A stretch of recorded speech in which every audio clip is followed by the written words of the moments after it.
Magandang hapon sa inyong lahat. Ito po si Herbert Furia, author-promoter ng The Bible Evangelization. Kakibat ang ating pananalig sa ating mga Diyos, Banal na Panginoon sa Kristo at Kubayan ng Kaliban na Santa Maria, ay ating po ibinabahagi sa inyo sa libro nito.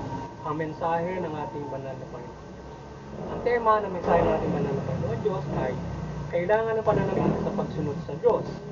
Ngayon ay babasahin ko po sa inyo ang mga mensahe nito mula sa pagtutupan o mabuting balita ng pag-aari ng ating Banal na Panginoon Diyos sa pamamagitan ng Banal na Panginoon Yesu Cristo. At ayon po dito sa kay Apostol San Juan, 1:3, talatang 22 hanggang 24. Ito po ang mensahe. Ito ang kanyang utos. Manalig kayo sa kanyang anak na si Yesu Cristo at mag-ibigan kayo gaya ng pag-ibig. Gaya ng iniutos ni Kristo sa atin. Ang sumusunod sa utos ng Diyos ay nananatili sa Diyos at ang Diyos ay nananatili naman sa Kanya. At sa pamamagitan ng Espiritu na itinagkaloob niya sa atin, nalalaman natin na nananatili siya. At ipagpatuloy po natin sa mga taga-Hebreo, Kabanata 4, talatang 14 hanggang 16. Ito po ang mensahe. Magpakatatag kayo sa ating pananampalataya. Yayamang mayroon perdoting pumasok sa kalangitan sa harapan ng Diyos. Walang iba, kundi ang Jesus na anak ng Diyos. Kaya, huwag na tayo mga tubiling lumapit sa trono ng mahabaging Diyos at buhay kapit. Ang habag at kalinga sa panahon kailangan natin. At ipagpatuloy po natin sa mga taga-Hebreo, Kabanata 10, talatang 35 hanggang 36. Ito po ang mensahe. Kaya mawawala ng pananalig sa Diyos, sapagkat taglay nito ang dakilang gantimpala. Kailangan kayo magtiis upang masunod ninyo ang panooban ng Diyos at ang kanyang ipinangako. Ipagpatuloy po natin sa taga-Hebreo pa rin, Kabanata 11, talatang 7. Ito po ang mensahe. Dahil sa pananalig sa Diyos, pinakinggan ni Noe ang babala ng Diyos tungkol sa mga bagay na mangyayari na hindi pa kita. Gumawa siya ng 100 upang siya at ang kanyang sambahayan ay magmaligtas. Sa pamamagitan nito, inutuloy niya ang sanlibutan at siya ay ilang sa matuwid ng Diyos dahil sa kanyang pananalig. Ulit po natin sa 1 Pedro, Kabanata 1, talatang 5. Ito ang mensahe. Sapagkat kayo ay sumasampalataya, iingatan kayo ng kapangyarihan ng Diyos. Samantalang hinihintay ninyo ang kaligtasang ihayag sa katapusan ng sa katapusan ng mga panahon. Ito po ang mga salita ng Diyos at mensahe niya sa libong ito. Maraming salamat sa ating pananamit. Ngayon ay paliliwanag ko po sa inyo ang mga mensahe ito mula doon sa tema na kailangan ng pananampalataya sa pagsunod sa Diyos. Yan. Nais pong maibabatid sa atin ng ating banal na Panginoon Diyos na kailangan tayo ay magkaroon ng pananampalataya sa Kanya upang tayo ay makapagpailalim sa Kanya at masunod yung Kanyang kalooban.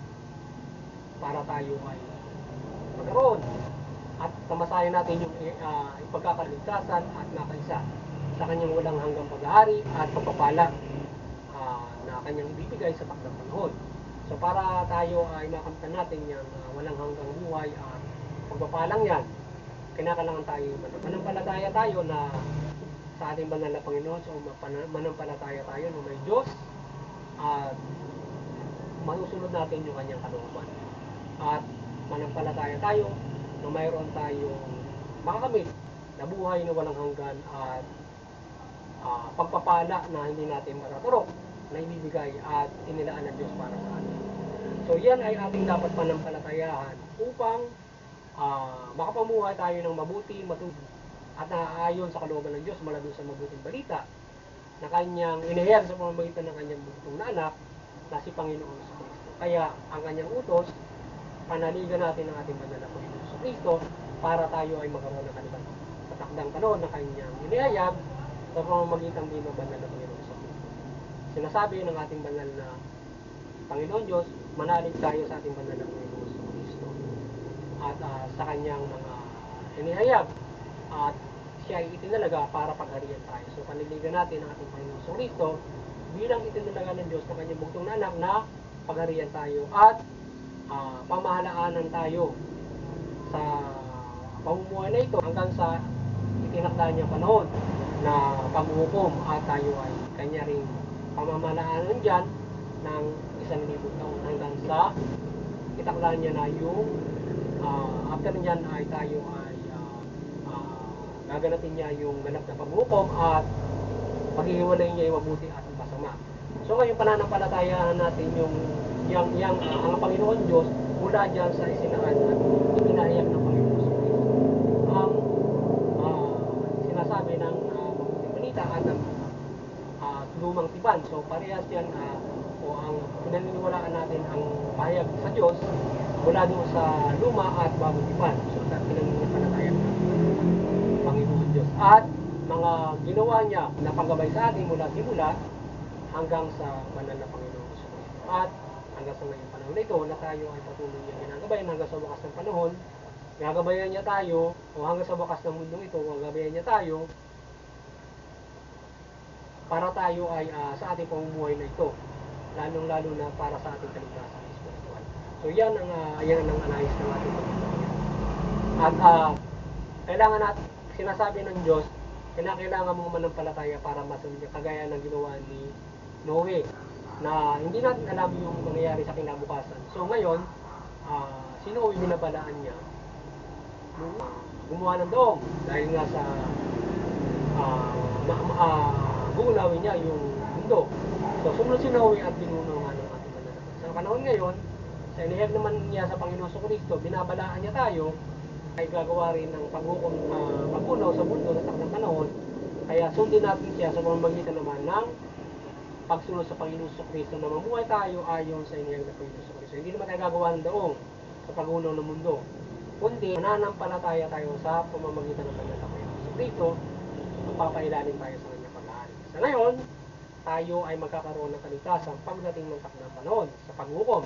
Ngayon, kung halimbawa sa panahon ito, hindi siya dumating, ikaw ay inabot na ng spoilage mo sa panahon ito, so umasa kang ikaw ay bubuhayin sa takdang panahon. Ngayon, kung ikaw ay nananampalataya nung bago ka magkaroon ng spoilage, maaari ka sa kaligtasan spiritual. Bubuhayin ka, ibibilang ka doon sa hiling sa kalangitan. Ngayon, kung halimbawa sa panahon ito dumating, nananampalataya ka sa kanya, so maaaring ikaw ay hindi naman makaranas ng kamatayan, ikaw ay kanya pagkakaroon ng ay kayo sasama niya walang hanggan. Maaari doon sa 1,000 taon pa na ikaw ay isa sa mga magkakalooban na makita na mamuhay sa loob ng 1,000 taon para ikaw ay makapumuhay ng kita. Aside doon sa patuloy na pumuhay na pagdating ng ating Panginoon sa Kristo matapos niyang ganapin yung unang pagkagunaw. So yan ay yung mga sinasaad ng mabuting balita. So tayo ay panampalatayahan natin ang ating Panginoon Diyos mula sa ni Panginoon Kristo na gagawa siya ng paghukom. So ngayon ay siya ang pagagawin niya rito ay ang banal na Panginoon Kristo at gayon din ang ating banal na Panginoon. So kung tayo ay para tayong gumawa ng doon, kung tayo mananampalataya, sabi na pananampalataya natin at higit pa sa pananampalataya natin kay Panginoon Kristo para tayo maligtas sa takdang panahon na yon na paghukom. Or else tayo ay buhayin nga takdang panahon, kagaya ng isinagawa ng ating banal na Panginoon sa Kristo, kung paano tayo bubuhayin, kung paano tayo mabubuhay magmuli. Nung siya ay muling buhay, kaya pinakita niya kung paano siya bubuhay ng mga patay. Pero nung siya na, pinakita niya yung proseso kung paano siya mabubuhay. Ang Panginoon sa Kristo at hanggang walang hanggan naman. Mula doon sa ginagap niya ang pagiging isang tao bilang ating Panginoon Diyos, na bilang ating anak ng Panginoon Diyos at Diyos din na pinababa, pinapaging tao, ginanap ang pagiging isang tao para maipakita sa atin yung mangyayari sa atin na tayo na tayo bubuhayin tayo ng ating banal na Panginoon Diyos, Panginoon Kristo at yung mapala tayo makakita sa kaligtasan. So tayo ay dapat ay magkaroon ng ibang pananampalataya dyan na tayo ay bubuhayin, tayo ay balit mayroong paghukom na gawin na tayo hindi kagaya ng sinasabi nga ni San Pablo na kung tayo ng palataya hindi tayo maniniwala, live to the fullest. Minom ka ng uminom hanggang sa ikaw ay matodas, yung mga ganun bagay. Inom dito, inom doon, magpakasarap ka sa buhay kung wala naman tayo kung tayo ay hanggang sa pag namatay tayo hanggang doon na lamang, wala na tayong second life pa na sinasabi na pinaniniwalaan natin bilang mga Kristiyano at bilang may mga relihiyon na mayroon tayong patutunguhan pa na life o yung itinakda nga ang ating mga Panginoon Diyos na mayroong walang hanggang buhay pa. So, yan ay dapat natin kailangan ng iba yung pananampalataya para masunod natin yung pamumuhay na nais ng Diyos sa pamumuhay ito. Bakit kailangan sundin? At sapagkat doon sa pangalawang buhay, ay syempre para ding namumuhay tayo rito sa mundong ito, dapat merong matayan lang tayo doon, buhay na walang hanggan. Isipin mo buhay na walang hanggan. Kailangan doon, makakaisa ka doon, ikaw ay nakalagpas doon sa pamumuhay na ikaw ay matuwid. Sunod mo yung mabuting balita eh. So kung nasunod mo yun, parang kaya nga pamumuhay spiritual, para ng panlangit yung isinasa buhay mo ron. So kung namumuhay ka na parang panlangit, yun sa inilaan ng Panginoon Diyos. So yun yung pananampalataya. Ngayon, isa sa buhay mo na yan ngayon, langan lamang tayo ay mayroon pa sa katawan lupa. Kaya nga, nakasado pa paano isa sa buhay ang mabuting balita, under sa katawang lupa kahit asawa pa. At ikaw ay mayroon pang last sa buhay mo, mayroon pang material. Ngayon, gagawin mo yung ikaw ay magiging hindi ka mga material na bagay sa iyong pamumuhay para ikaw ay pamumuhay spiritual. Even though kahit ang asawa, may blessing naman yun na ang Diyos para sa proliferation. Ibig sabihin ay para maka-spiritual ka rin ang pamumuhay na ginagawa mo dahil nasa may pasutas mo pag-asawa naman ngayon.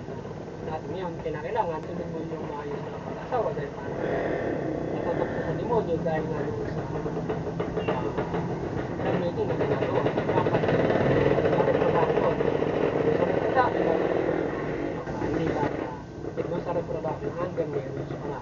Lalong-lalo na kung wala ka sa marriage, yan yung isa sa mga temptations natin sa mundo ito na marami nagkakamali. Mga kalaswaan, kahalayan, mga outside sex, marriage.